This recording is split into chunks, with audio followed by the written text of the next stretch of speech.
Hello students, my name is angel और इस video के अंदर हम करने वाले हैं क्लास 6th की हिस्ट्री का चैप्टर नंबर 4 जो कि है इन दी अर्लीस्ट सिटीज़।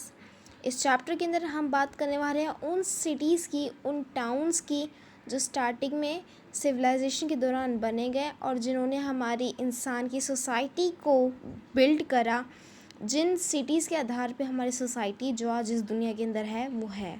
कैसे रूल्स रेगुलेशंस बने उन सोसाइटीज़ में, उन सिटीज़ में जहाँ पे पुराने टाइम के लोग रहते थे। आज हम उनके बारे में पढ़ने वाले हैं।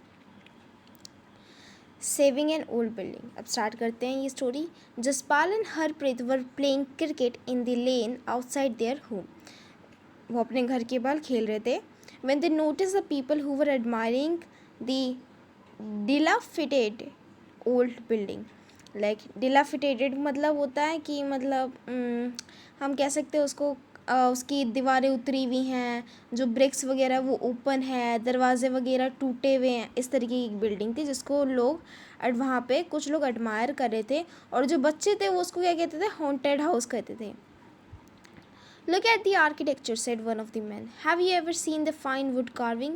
एक और औरत बोलती है, We must write to the minister so that she make arrangements to repair and preserve this beautiful house. Why? They wondered.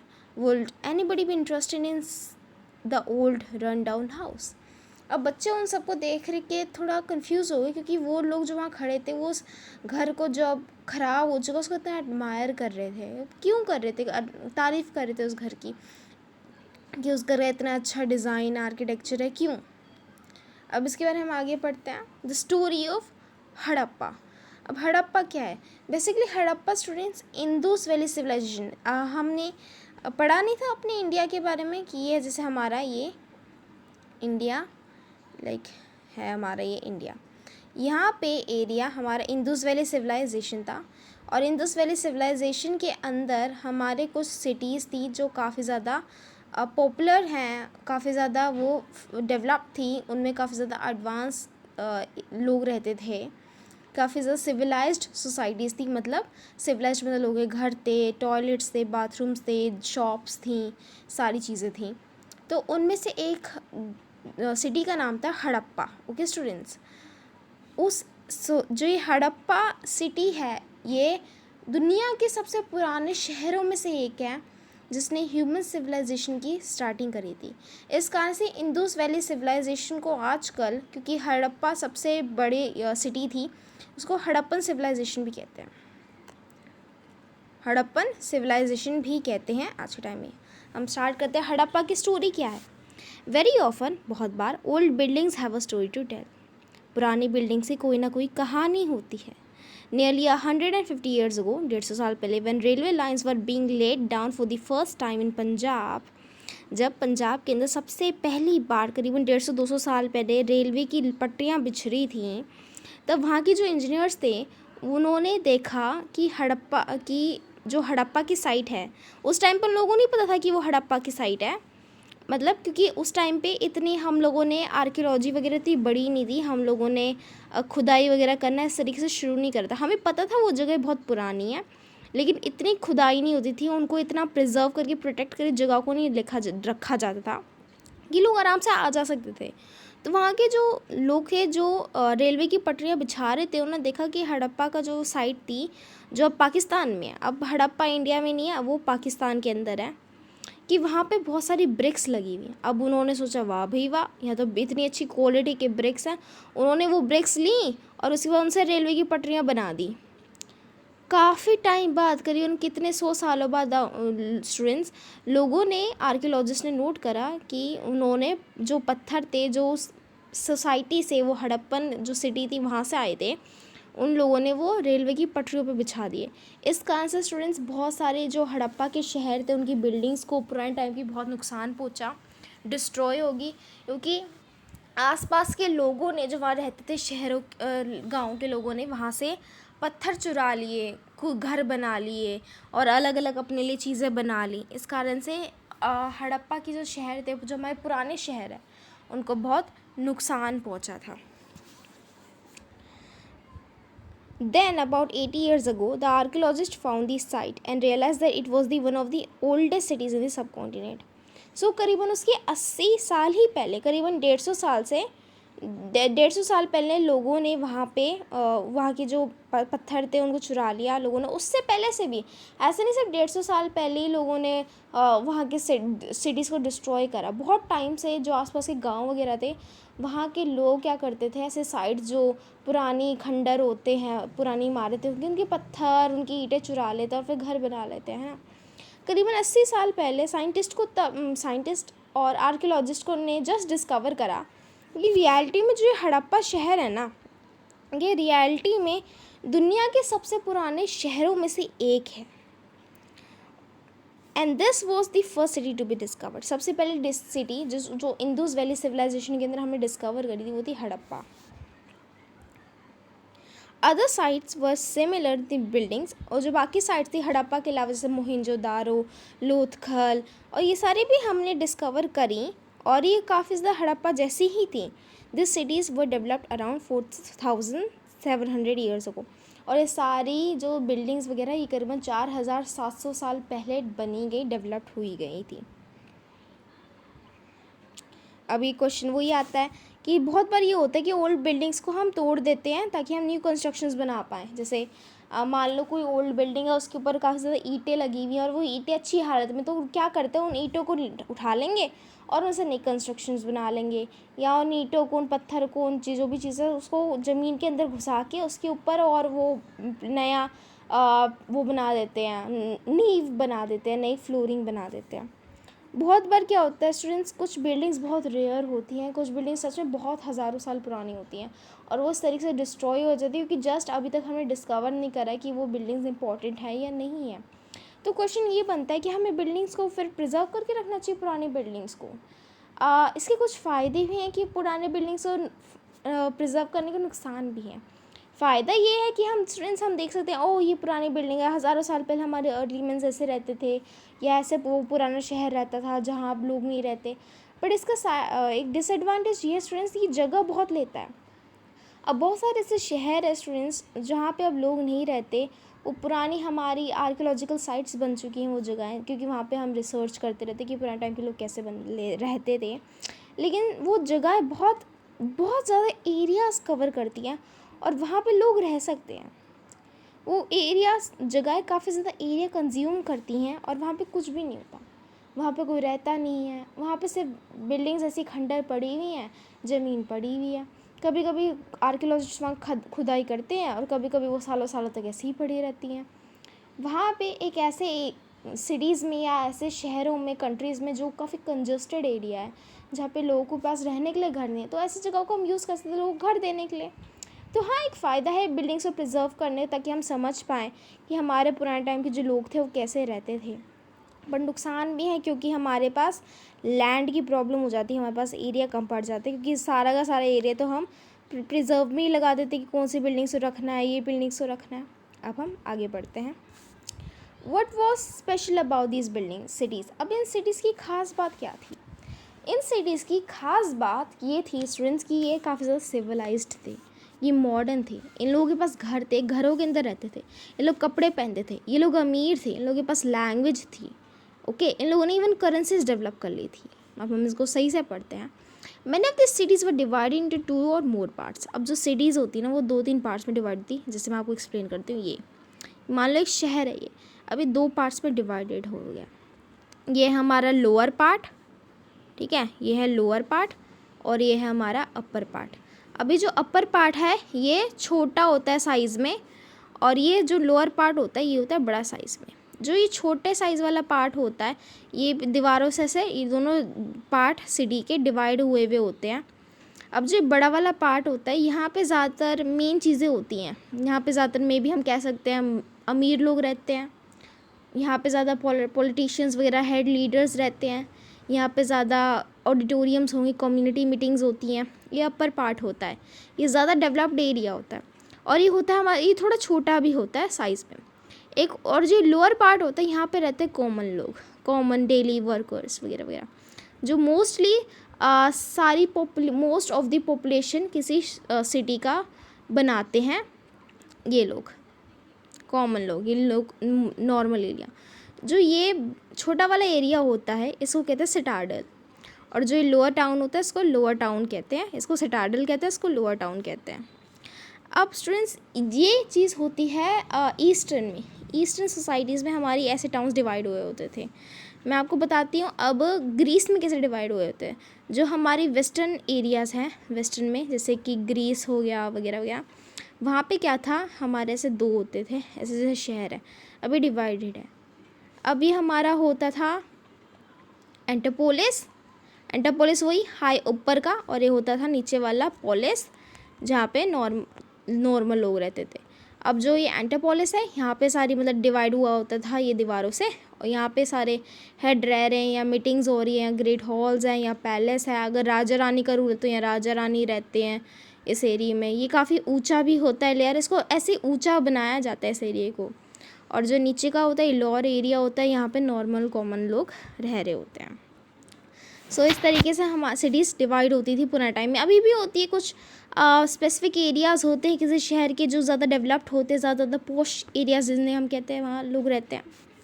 Generally the part of the east was larger but lower, जो east का भी part of the larger और lower था, लेकिन जो छोटा वाला था वो लोअर था और काफ़ी बड़ा भी था। इनको सारी बेक्ड ब्रिक से बनाया जाता था दीवारों को। उस टाइम के लोगों को पता चल गया था कि ईंटों को मजबूत बनाने का तरीका उनको हीट करके उनको स्ट्रॉन्ग वो करना, हार्ड बनाना। The bricks were so well made that they last 1000 of years.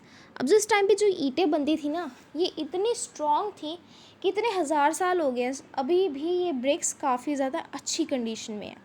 The bricks were laid in an interlocking pattern that made the wall strong. अब इनको एक इंटरलॉकिंग पैटर्न में बनाते थे। इंटरलॉकिंग पैटर्न होता है, मैं आपको बताती हूँ स्टूडेंट्स, जैसे ये हमारा नॉर्मल तरीका है, ठीक है, ये ब्रिक्स हैं, इनको ऐसे से रख के बनाना, ठीक है, ये हमारा कॉमन तरीका है। इसके अंदर यहाँ सीमेंट भरा होता था जगहों के अंदर।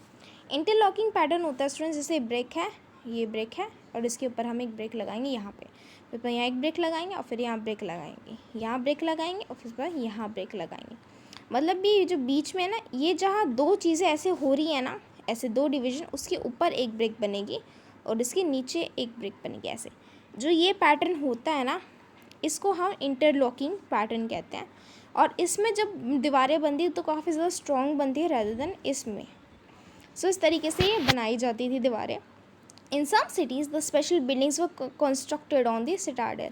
और वही, अब जो सिटाडल जो ऊपर का एरिया होता है जो काफ़ी ज़्यादा ऊंचा होता है, बाकी लोअर एरिया के मुकाबले जो छोटा एरिया होता है वो काफ़ी ऊंचा होता है। और ज़्यादातर जो इंपॉर्टेंट बिल्डिंग्स होती हैं जैसे हॉल्स वगैरह, मिलने वगैरह की, वो यहीं पे बनाई जाती हैं। फॉर एग्जाम्पल मोहिंजोदारो, मोहिंजोदारो भी एक सिटी थी पुराने टाइम की। A very special tank which archaeologist call the great bath was build in this area. अब ग्रेट बाथ नाम का एक स्पेशल एरिया बनाया गया इसके अंदर, कि वो एक ऐसे बाथिंग का एरिया है जहाँ से यहाँ दो ऐसे सीढ़ियाँ से जा रही हैं पानी के नीचे अंदर। यहाँ रहने का पूरा आराम से, आप स्विमिंग पूल कह लो, आप पुराने टाइम का है। यहाँ पे पूरा एक ड्रेनेज सिस्टम बनाया हुआ है कि कैसे पानी यहाँ से निकलेगा, कहाँ से कैसे पानी यहाँ से भरेगा, और पूरा एक बड़ा ना ऐसे चेन सी बनाई, बड़ा अच्छा सिस्टम बनाया हुआ है। कहा जाता है इसको पुराने टाइम में राजा रानी यूज़ करते थे, अमीर लोग यूज़ करते थे बाथिंग सिस्टम। यहाँ पे सेक्रीफाइसेस वगैरह होते होंगे। ये काफ़ी रिचुअल और स्पिरिचुअल एरिया होगा ये नहाने धोने का, ये माना जाता है। अब ये यहीं बनाया गया था मोहिंजोदारो में, और इसको प्लास्टर और वाटर टाइट की एक नेचुरल तार होता है, मतलब प्लास्टर लेके, जिप्सम लेके और कुछ इंग्रेडिएंट्स लेके जो पुराने टाइम में मिलते थे उनको लेकर एक नेचुरल प्लास्टर बनाया जाता है, तार, जिससे इसको वाटर प्रूफ करा गया था। क्योंकि उस टाइम में तो मिट्टी के बनते थे, हमारे पास सीमेंट वगैरह तो डिस्कवर हुआ नहीं था कि हम उसको वाटर प्रूफ कर पाएँ। तो उस कहाँ से इन्होंने कोई स्पेशल चीज़ बनाई थी जिससे इसको वाटर प्रूफ करा गया। There were steps leading down, मतलब दोनों साइड से कुछ स्टेप्स ऐसे लीड कर, वो स्टेयर्स बनाई हुई थी जैसे अंदर जाती थी उसके अंदर, टैंक के अंदर।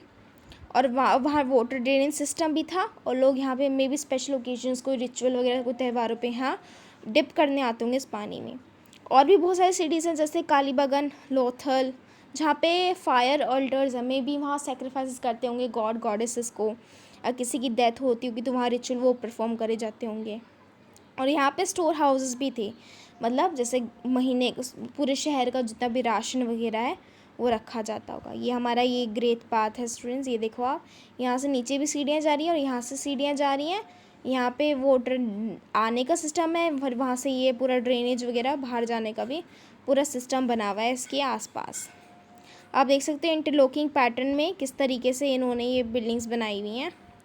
और यहाँ पे ये देखो स्टूडेंट स्लोप्स बने हुए हैं। अब यह होता है पानी यहाँ से आता है, फिर उसके बाद पानी जब नीचे आ रहा है तो यहाँ स्लोप बने हुए हैं। दिखता है आपको स्ट्रेट है, पर रियलिटी में थोड़े ना स्लोप से बने हुए हैं, ताकि पानी एकदम ना पैटर्न के साथ साथ धीरे बहे और वो बह के चला जाए जहाँ भी ड्रेन या सीवर में जाना है उसको। अब हम देखते हैं हाउसेस, ड्रेन और सिस्टम्स कैसे बने थे। कहा जाता है स्टूडेंट्स, कहानी हमारे पास सबूत हैं कि जितने भी हमारे पास ये बड़े बड़े शहर थे, हड़प्पा, मोहनजोदारो, लोथल, ये सारे स्टूडेंट्स काफ़ी ज़्यादा डेवलप्ड एरियाज़ थे। इनको बनाया काफ़ी सिस्टमेटिकली, आप देख सकते हो ये काफ़ी सिस्टमेटिकली शहर बनाए गए थे। ऐसा लगता है कि जब शहर काफ़ी प्लान तरीके से बनाया गया होगा।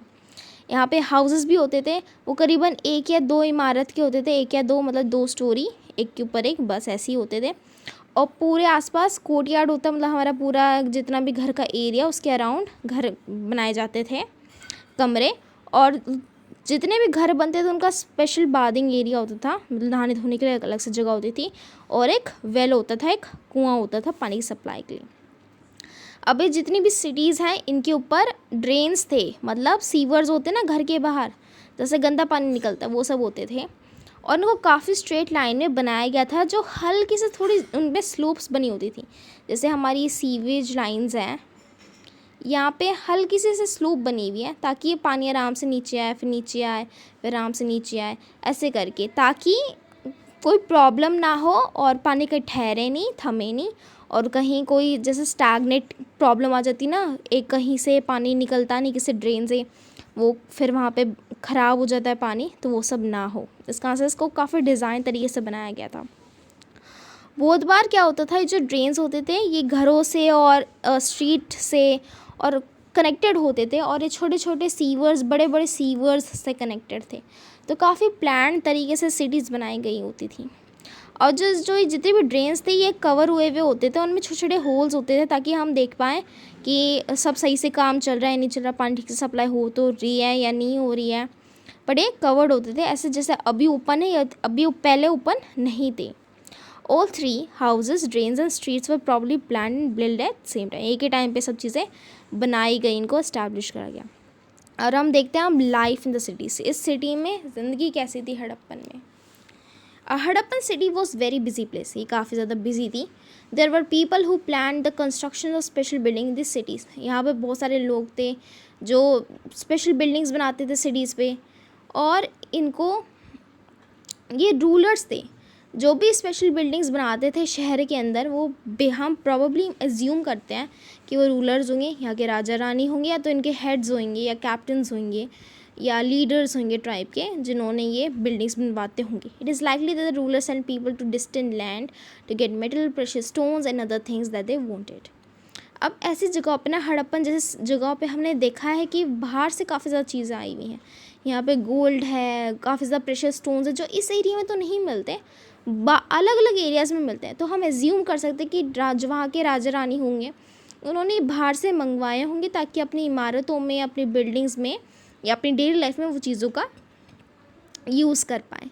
दे may have kept the most valuable objects such as ornaments of gold, silver, beautiful beads for themselves. वो जो भी चीज़ें मंगवाते होंगे वो अपने खुद के लिए रख लेते होंगे। एंड देर वॉज स्क्राइब्स, और स्क्राइब्स होते हैं वो लिखने वाले लोग, people who knew how to write, who help prepare the seals and perhaps wrote on other materials that have not survived. और ऐसे शहरों में लिखने वाले लोग भी होंगे। हर सिटीज़ में जो हड़प्पा जैसे सिटीज़ थी, वहाँ पे हम कहते हैं कि काफ़ी ज़्यादा इंटेलेक्चुअल लोग रहते थे। वो लोग रहते थे जिनको पढ़ना लिखना आता था, काफ़ी ज़्यादा लिटरेट लोग रहते थे, उनके पास एक लैंग्वेज थी बोलने की। और इन लोगों को स्क्राइब्स कहते थे, जो लोगों की मदद करते थे कि कैसे लिखना है, जो राजा रानी की मदद करते थे इंस्क्रिप्शंस बनवाने में या ऑर्डर्स लिखने में, कानून लिखने में, सील्स बनाने में, एग्रीमेंट्स बनाने में, जिनसे सामान एक जगह से दूसरी जगह भेजा जाता था। और इनमें से बहुत सारी चीज़ें हैं जो शायद अब नहीं हैं, सर्वाइव नहीं कर पाई, लेकिन होती थी, जैसे कि पेपर पे ऑर्डर्स लिखे जाते थे कि कौन कौन से नए कानून आए, कुछ फेस्टिवल्स वगैरह में इन्विटेशंस वगैरह होते होंगे। अब वो सर्वाइव नहीं कर पाई, लेकिन वो होती थी। Besides there were men and women craft persons थे बहुत सारे, making all kinds of things either in their own houses on workshops. और इसमें फिर क्राफ्ट पर्सनस भी बहुत होंगे जो बहुत सारी चीज़ें बनाते थे, या तो खुद के घर में या तो स्पेशल फैक्ट्रीज थी, वर्कशॉप्स थी। People were travelling to distant lands और returning with raw materials and perhaps stories. और लोग एक जगह से दूसरी जगह घूमने जाते थे, ट्रैवल करने जाते थे, कभी कभी ट्रेड करने जाते थे, कभी कभी घूमने फिरने जाते थे, नई नई चीज़ें यहाँ लाते थे, यहाँ की चीज़ें वहाँ भेजते थे जहाँ भी जाते थे। Many terracotta toys have been found long time ago. Children must have played with these. यहाँ पे बहुत सारे हमें खिलौने मिले हैं टेरिकोटा के। Terracotta is basically the students clay, जिसमें लोग बच्चे खेलते थे। और ये सील्स वगैरह होती थी जिनको सामान के ऊपर जो भी एक जगह से दूसरी जगह जाता था उसको भेजा जाता था, ताकि गारंटी रहे कि जो वहाँ गया है और सील नहीं टूटी है तो इसका मतलब जो सामान है उसको खोला नहीं गया है, या जो सामान अंदर है पैकेट के अंदर वो सेफ़ है। और ये खिलौने होते हैं जो बच्चे खेला करते होंगे उस टाइम पे। अभी भी ये चीज़ें हमारे पास प्रिजर्व्ड हैं, क्योंकि बाकी चीज़ें डिस्ट्रॉय होगी जो मेटल्स वगैरह की थी, वुड की बनी हुई थी, लेकिन जो क्ले है वो अभी भी सही है। न्यू क्राफ्ट्स इन दी सिटीज़, हम देखते हैं और कौन कौन से नए क्राफ्ट्स थे सिटीज़ के अंदर। अब कुछ चीज़ें थी, ऑब्जेक्ट्स थी जो हमें हड़प्पन सिटी के अंदर मिलती हैं, जैसे कि ये वेट होते थे। इनसे हम अज्यूम करते हैं कि तोला जाता था कि क्या क्या सामान लोग ख़रीदते होंगे और वो तोलते होंगे, गेहूँ, अनाज वगैरह वगैरह खाने की चीज़ें। ज्वेलरीज होती थी लोगों के पास, ऐसे खाने के ब्लेड्स वगैरह होते थे, पोट्रीज होती थी। और ये चीज़ें किस किस की बनी होती थी? ये स्टोन्स की, शेल की, मेटल्स की, कॉपर, ब्रॉन्ज, गोल्ड, सिल्वर, इनकी बनी हुई हमारे पास टूल्स, वेपन्स, ऑर्नामेंट्स, वेसल्स यानी सामान रखने की चीज़ें। ये सारी चीज़ें हमें मिलती हैं, मटेरियल्स मिलते हैं। और हमें बीड्स मिले हैं, मतलब वही जिनसे मालाएं बनती हैं, वेट्स मिले जिनसे हम नापते थे चीज़ें, और चाकू और हथियार, ब्लेड्स वगैरह, ये सारी चीज़ें मिली हैं। The Harappans also made seals out of stones, जो हड़प्पन के लोग थे वो पत्थरों से सील्स भी बनाते थे। These are generally rectangular on and usually have animal carved on them. Generally जो ये सील्स वगैरह बनाते थे पत्थरों से, उनके ऊपर कोई एनिमल वगैरह बनाता था जिनको हम एज्यूम करते कि वो उनकी पूजा करते थे। The Harappan also made pot with beautiful black designs such as shown in page 6. जो हड़प्पन के लोग हैं वो पोट्स वगैरह भी बनाते थे ब्लैक डिज़ाइन के, मतलब उनके ऊपर ब्लैक कलर करते थे, या वो काली मिट्टी के वो बर्तन बनाते थे जिनको तपाने के बाद वो इनका काला सा एक पिच ब्लैक कलर होता है उसके। Cotton was probably grown at Mehrgarh from 7000 years ago. जो कॉटन है वो हम कहते हैं कि मेहरगढ़ में करीबन 7000 साल पहले उगाई गई होगी। Actually, piece of cloth was found attached to a lid of silver vase and some copper objects in Mohenjodaro. हमें मोहनजोदारो में थोड़ा सा कपड़ा वगैरह मिला है जिसको जो मेहरगढ़ में बनाया गया था। Archaeologist have also found spindle holes. जो आर्कियोलॉजिस्ट हैं उनको वो स्पिंडल्स मिली हैं, हमें चरखा वगैरह मिला है जिसके से हम धागे वगैरह बनाते थे। अब हम पढ़ते हैं फायंस के बारे में। जो स्टूडेंट्स फायंस होता है वो एक गम होती है, और उस गम को हम मिक्स करते हैं उसके साथ, मिट्टी के साथ, वाइट वाली मिट्टी के साथ, या तो क्वार्ट्ज के साथ, यानी क्रिस्टल्स जो होते हैं ना नेचुरल में, उनके पाउडर के साथ मिला के हम एक पेस्ट सा बनाते थे, क्ले टाइप चीज़ बनाते थे जिससे हम ऑब्जेक्ट्स क्रिएट करते थे बहुत सारे अलग अलग टाइप के। और फिर उन ऑब्जेक्ट्स को हम लोग मिट्टी तपा देते थे आग के अंदर, और फिर डिज़ाइंस बनाते थे। उनसे लोग बीड्स बनाते थे, जिनको ज्वेलरी बनती थी, बैंगल्स बनाते थे, ज्वेलरी बनाते थे, या वास वगैरह बनाते थे, फूल वगैरह रखने के, ऐसे डिज़ाइनदार चीज़ें बनाते थे, और टॉयज़ वगैरह भी बनाते थे। Many of these things were produced were probably the work of specialist. अब जो जितनी भी ज़्यादा चीज़ें हैं, ये जो सील्स हो गई, ये फायंस हो गए, टॉयज़ वगैरह हो गए, ये स्पेशलिस्ट बनाते थे। स्पेशलिस्ट कौन होते हैं? वो लोग होते हैं जिनको ट्रेंड करा जाता है एक ही काम करने में, जिसमें वो माहिर होते हैं, जैसे पत्थरों को काटना, बीट को पॉलिश करना, सील्स को कार्व करना, इन सारी चीज़ों में। अब उसके बाद हम स्पेशलिस्ट का ये मतलब होता है कि वो उसमें एक्सपर्ट थे। Not everybody could have been specialist. We do not know whether only men were specialists or only women were specialists. Perhaps some women as men may have been specialists. हमें नहीं पता कि कौन सी चीज़ें कौन से जेंडर करता था, या तो मेन करते थे या वुमेन करती थी. हम सोच सकते हैं कि जैसे आज के टाइम में दोनों ही कुछ ना कुछ काम करते हैं, तो उस टाइम में भी करते होंगे. In search of raw materials, अब इन चीज़ों के लिए रॉ मटेरियल्स कहाँ से आते थे? Raw materials are substance that are either found naturally. Raw material क्या होता है? वो सब्सटेंस है जो नेचुरली मिलता है, या तो फार्मर या हर्डर्स चरवाहाओं से, या तो किसानों से बनाया जाता है. These are processed to produce finish goods. अब इन जो रॉ मटेरियल्स होते हैं, इनको हम चीज़ें बनाने के लिए फिनिश्ड गुड्स, यानी ऐसी चीज़ें जिनको हम यूज़ कर पाए डायरेक्टली, उनके लिए यूज़ करा जाता है. जैसे कॉटन को हम पहले क्लोथ बनाते हैं. अब कॉटन भी रॉ मटेरियल और क्लोथ भी रॉ मटेरियल है, क्योंकि क्लोथ का कपड़ा बनता है जब हम क्लोथ को स्टिच करते हैं. अब और भी क्लोथ के अलावा रॉ मटेरियल्स है जो हमें हड़प्पा में मिलते हैं, जैसे कि copper, tin, gold, silver, precious stones, जो बहुत अलग अलग जगहों से मंगवाया गया था, क्योंकि हड़प्पा के आसपास हमें सिल्वर या स्टोन्स वगैरह ये सब नहीं मिलते, ये बाहर से मंगवाया गया. The Harappans probably gots copper from present day Rajasthan, even from Oman. जो कॉपर है वो हमें राजस्थान, ओमान से और वेस्ट एशिया से मिलता है हमें, which was mixed with copper two produce bronze. फिर टिन को कॉपर के साथ मिक्स करके हम ब्रॉन्ज बनाते थे, जो अफ़गानिस्तान या ईरान से आया गया है. जो गोल्ड है उसको हम कर्नाटका से लाए हैं, और जो बाकी सारे प्रेशियस स्टोन्स है वो गुजरात, ईरान, अफ़गानिस्तान से आए हैं. अब ये पुराने टाइम का हम देख सकते हैं टॉय है, इसको बच्चों यूज़ करते होंगे, और ये हम देख सकते हैं एक डिज़ाइन सब बना हुआ है पत्थर के ऊपर, जो पुराने टाइम में किसी बिल्डिंग के ऊपर लगा होगा. और ये भी कुल्हाड़ा सा एक प्लो है जिसको यूज़ करते हैं मिट्टी खोदने के लिए. टॉय है, ये टेरिकोटा क्ले का बना हुआ है. असली वाले लकड़ी के बने होते थे स्टूडेंट्स, तो मे बी अब वो सर्वाइव नहीं कर पाए, लेकिन टॉयज़ वगैरह जिनका बच्चे यूज़ करते थे वो अभी भी हैं. अब बात करते हैं खाने की. खाने में क्या क्या लोग ये खाते थे?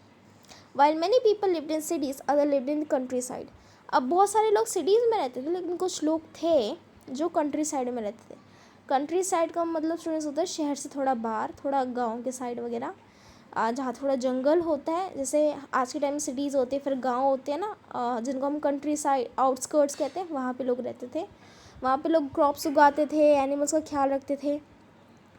ये जो फार्मर्स वगैरह ये खाना वगैरह सप्लाई करते थे क्राफ्ट के लोगों को, स्क्राइब्स को, रूलर्स को, यानी पूरे ये जो लोग होते थे जो शहर से थोड़ा बाहर रहते थे, उनका रोल था कि खाना प्रोवाइड करना शहर में रहने वाले लोगों को. We know from the remains of plants the Harappan grew. क्या हड़प्पन के लोग क्या बनाते थे? उगाते थे चीज़ें और खाते थे. Wheat, barley, pulses, peas, rice, sesame, linseed and mustard वगैरह ये सब उगाते थे. अब ये टूल था, प्लो यूज़ करा जाता था, जो में हम धरती में मिट्टी के अंदर थोड़ा छेद करके उसमें सीड्स घुसाते हैं. अब रियल प्लो से सर्वाइव नहीं कर पाए, लेकिन हमारे पास टॉयज़ है जिनसे हम पता लगा सकते हैं वो इसका यूज़ करते थे. अब यहाँ पे इस रीजन में हड़प्पन के इस एरिया में इतनी पानी नहीं था. एक बहुत मेन रीज़न कि वहाँ की क्यों हड़प्पन सिविलाइजेशन हमें ज़्यूम करते हैं दोबारा से कि क्यों वो ख़त्म हो गया, एक्सटेंट हो गया, क्योंकि वहाँ पानी की सप्लाई बहुत कम थी. इस कारण से यहाँ के लोगों ने इरीगेट करने के लिए फील्ड्स को पानी स्टोर करते थे, बरसात जब आती थी तो उसमें करते थे, या तो इन लोगों ने वेल्स बनाए हुए थे जिनके अंदर ये पानी रखते थे. जो हड़प्पन लोग थे वो कैटल्स, शीप्स, गोट्स और बफलोज वगैरह को रखते थे, और इनके लिए पानी वगैरह वो जमा करके रखते थे.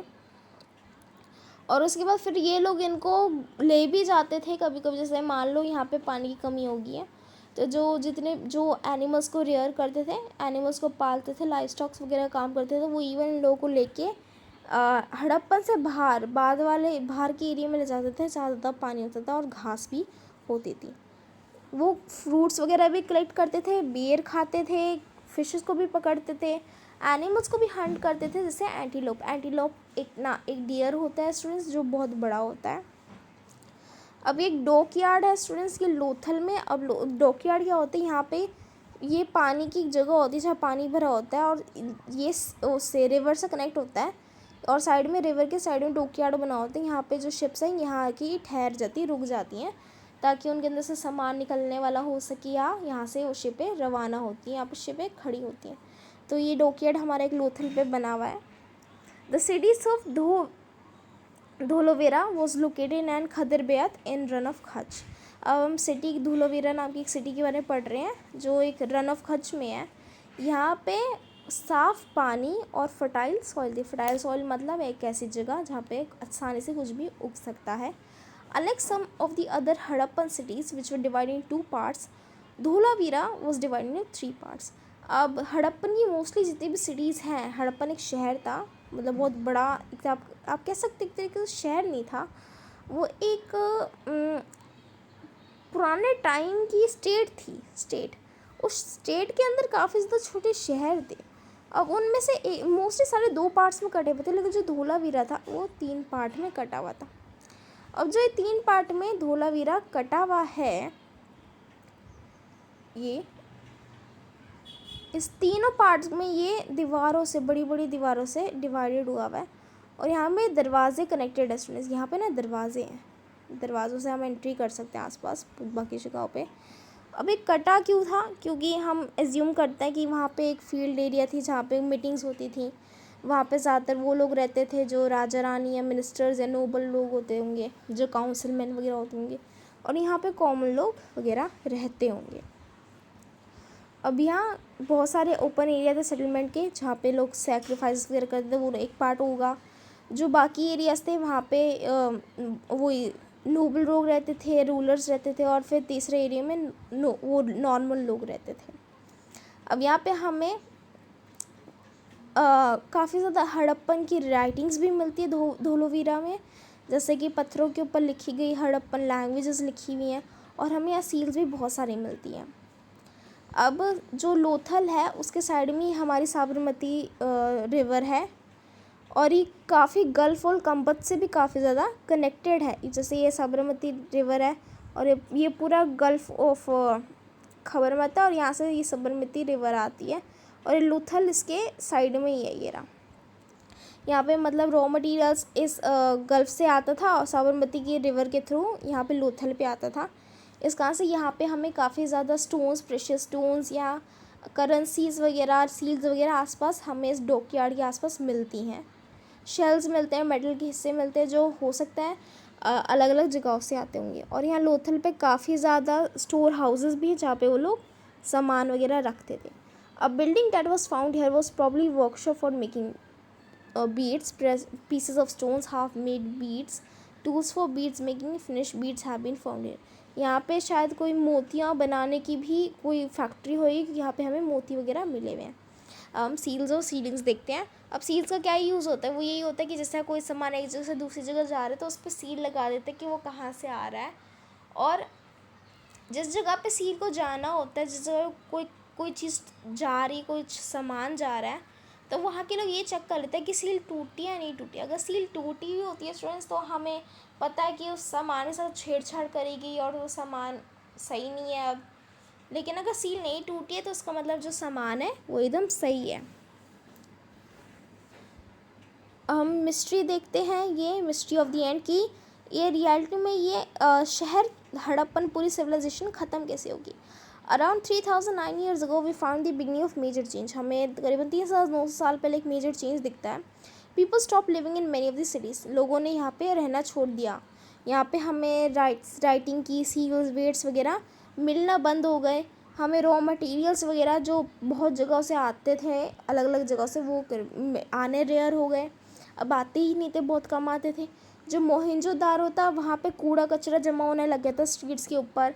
जो ड्रेनेज सिस्टम था वो टूट गया था, और फिर जो नए घर बने उसके ऊपर वो इतने अच्छे नहीं थे, मतलब कच्चे पक्के नॉर्मल से घर थे।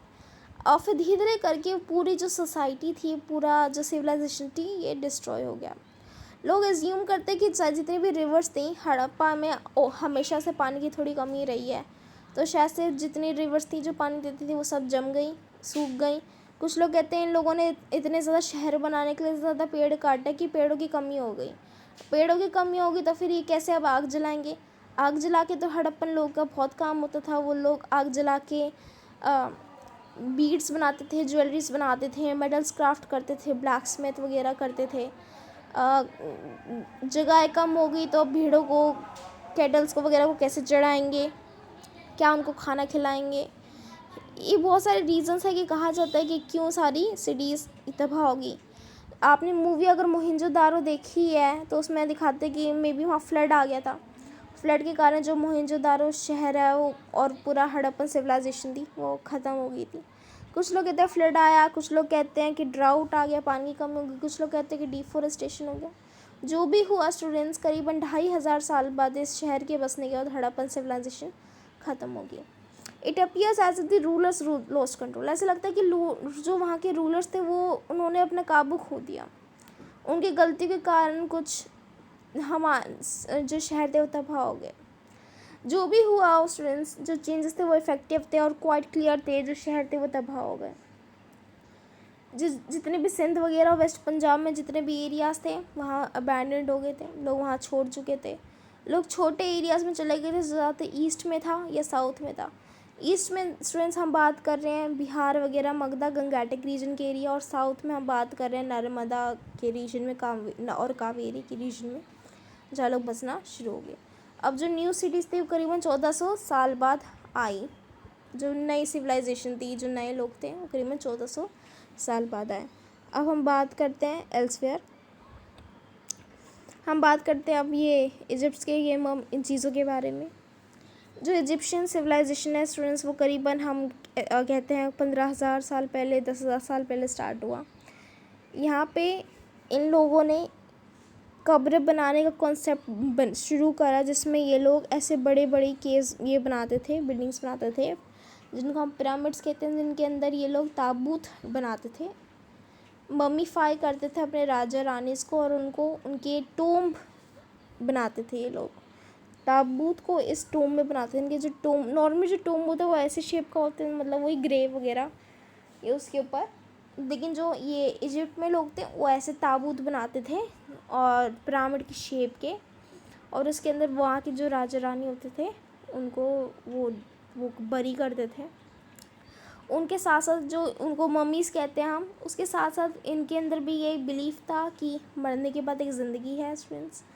तो ये बहुत सारी ऑब्जेक्ट्स को उनके साथ बरी करते थे कि जब उनको कोई नई ज़िंदगी मिलेगी तो वो उन चीज़ों का यूज़ करें, जैसे कि खाने की चीज़ें, कपड़े, ड्रिंक पीने की चीज़ें, ऑर्नामेंट्स, खाने में यूज़ होने वाले बर्तन वगैरह, और इवन खेलने के लिए चीज़ें। अगर कोई किसी बच्चे की मौत हो जाती है या तो म्यूज़िकल इंस्ट्रूमेंट्स, किसी को गाने का शौक है तो वो चीज़ें रख देते थे, किसी को पेंटिंग का शौक है तो पेंट का कुछ सामान रख देते थे। ऐसी बहुत सारी चीज़ें लोग रखते थे। एनिमल्स रखते थे ताकि वो उनको नई ज़िंदगी में खा पाएँ। और कभी कभी राजा रानी के साथ कुछ और भी लोग ही राशि डाल देते थे कि कब्र के अंदर, ताकि वो जो राजा रानी हो जब दूसरी दुनिया में जाए तो जो उन लोगों की लाश उनके साथ दबाएगी वो उनको सर्व करे। तो इस तरीके से इजिप्ट में हम देखते हैं कि कैसे लोग की लाशों को ऐसे अजीब शेप में कब्रों में डाला जाता था, मम्मीज़ बना के, और उनके साथ चीज़ें डाली जाती थी क्योंकि वो बिलीव करते थे आफ्टर लाइफ में। सो इसी के साथ साथ हमारे स्टूडेंट्स ये पूरा का पूरा चैप्टर कंप्लीट हो जाता है। अगर आपको कोई भी प्रॉब्लम हो स्टूडेंट्स, आप नीचे कमेंट में सेक्शन करिए, बता सकते हैं।